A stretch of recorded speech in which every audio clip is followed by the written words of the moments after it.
Hello class, welcome again to Political Science Digital class. Today we will take up another challenge of nation building, that is the integration of princely states. British India was divided into 1. British Indian provinces. These provinces were directly under the control of the British government. Princely state. Several large and small states ruled by princes are called as princely states. These states enjoy certain control of internal affairs as long as they accepted British supremacy. This was also called as paramountcy or suzerainty of the British crown. And so the problem started. Just before independence, it was announced that British would end their rule over India, and paramountcy over princely state would also lapse, which meant that as many as 565 princely states would be legally independent. The British government took the view that all these states were free to join either India or Pakistan, or they can remain independent if they wish. Now just imagine, within the territory of India there will be numerous different new independent countries. Moreover, the fate of these princely states were to be decided whether to join India or Pakistan or remain independent, not by the people but by the princely rulers. This was a very serious problem, as it could threaten the very existence of united India. After the announcement, the problem started soon.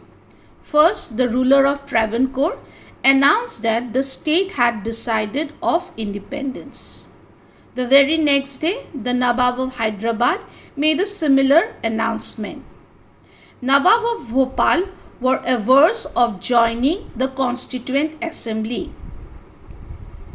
This response of the princely rulers meant that India would be further divided into a number of small countries. The prospect of democracy and democratic rights for the people in these states looked bleak. This was a strange situation, since the Indian independence was aimed at unity and democracy, but most of these princely states, the government were run in non-democratic method, as well as people were not given their democratic rights. So what was government approach to this problem? The interim government took firm stance against the possible division of India.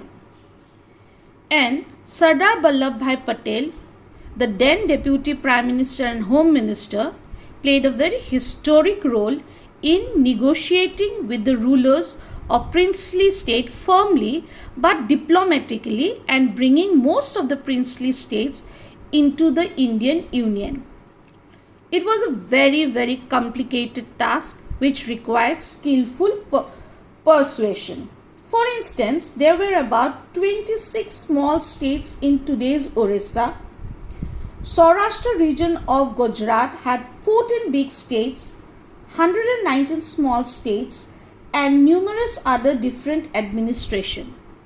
So, Sardar Vallabhbhai Patel had to individually move and have a negotiation with each of these rulers and bring the princely state with the Indian Union. So it was a very complicated task. In the process of negotiation with the princely state rulers, the government of India's approach was guided with three considerations. Firstly, the people of most of the princely state clearly wanted to become a part of India. In other words, the people of the state must give their verdict in merging with Indian Union. Secondly, the government of India was flexible into giving autonomy to most of these princely states after their merger. Thirdly, in the backdrop of partition, which brought into the focus the contest over demarcation of territory, the integration and consolidation of the territorial boundaries of the nation had assumed importance. In other words, the government of India at any cost did not want further division of India, and so it played a very important role in carefully negotiating with the leaders of princely state and bringing them or merging them with the Indian Union. Before 15th August 1947, a peaceful negotiations had brought almost all those territories were contiguous to New India into Indian Union. Most of the formerly princely rulers signed a document of instrument of accession and agreed to become a part of India. But there were other princely states of Junagadh, Hyderabad, Kashmir and Manipur proved more difficult than the rest. The issue of Junagadh was resolved after plebiscite, where people have voted or shown their desire to join India. Now we will proceed to the accession of Hyderabad with the Indian Union. Hyderabad was the largest princely state of Indian territory. Its ruler was called Nizam.